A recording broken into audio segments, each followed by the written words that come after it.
What better way to celebrate Black History Month than by showcasing and exploring the wonderful dishes of the Caribbean cuisine?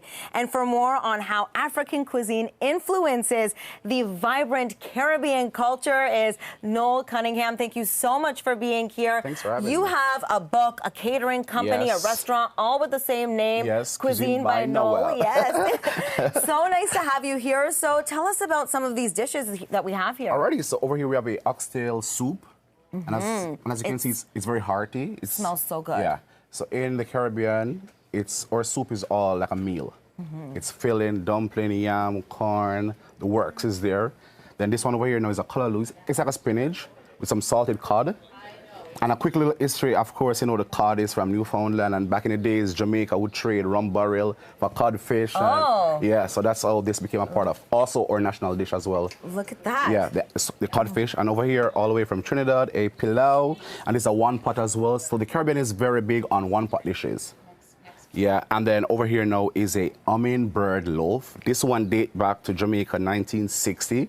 So this one is like a banana bread with chunks of pineapple, coconut, and pecans. This is banana bread elevated, Yes, is what yes. it is. 2.0. 2.0. So tell us about how the African culture is influenced in the Caribbean cuisine. I mean, this must date hundreds and hundreds of years ago. Yeah, definitely. So the culture basically, you know, we travel with our food, like we all do now. So they brought their food to the islands, of course, but the African culture is very dominant. It takes over, so like lots of one pot, lots of stews, stuff to stretch, because back then they would get limited portion of food. So they would get rice, dried meat, salt meat, so they had to make stuff stretch as much as possible. So they would use the beans then, for example, in their soup with some oxtail, which, you know, the masters wouldn't want, the cuts that they wouldn't want, and they would make into a stew or a soup to feed the family.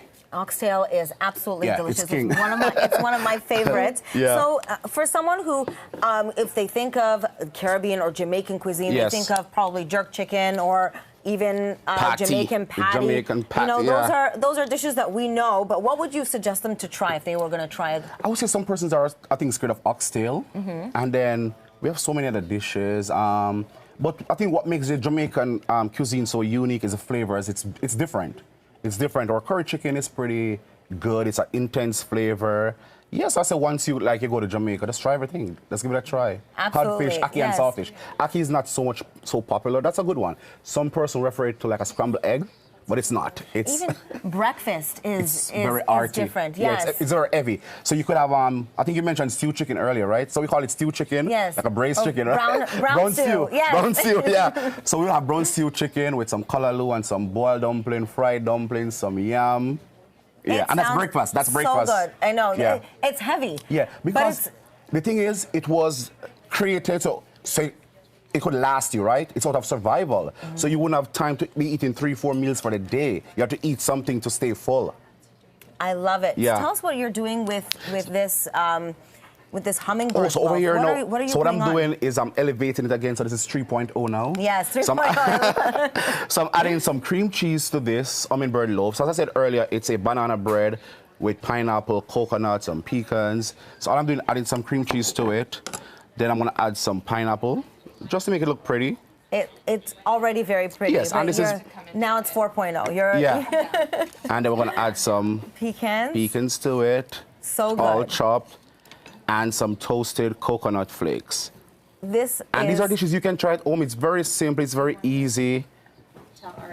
This looks You can amazing. get these recipes on my Bill has website. been staring at this. As we have been doing. Come on in, Bill. Bill has been just eyeing what's happening. I've been throughout the Caribbean and just sampled so many different dumplings, to the stew, ackee, and swordfish, and I've never tried the hummingbird bread. Yeah, but so that's a texture right there. Okay, do I get to take a bite? Oh, sure. Okay, I gotta ask the chef because I don't want to get slapped my hand. All right. That's amazing. Thank you so much, Noel, for being here with us, for sharing the Caribbean culture and the African influence as we celebrate Black History Month. We really appreciate you, and your book is out as well. It's on Amazon, yeah. Thank you so much for everything. And we're celebrating Black History Month all month of February.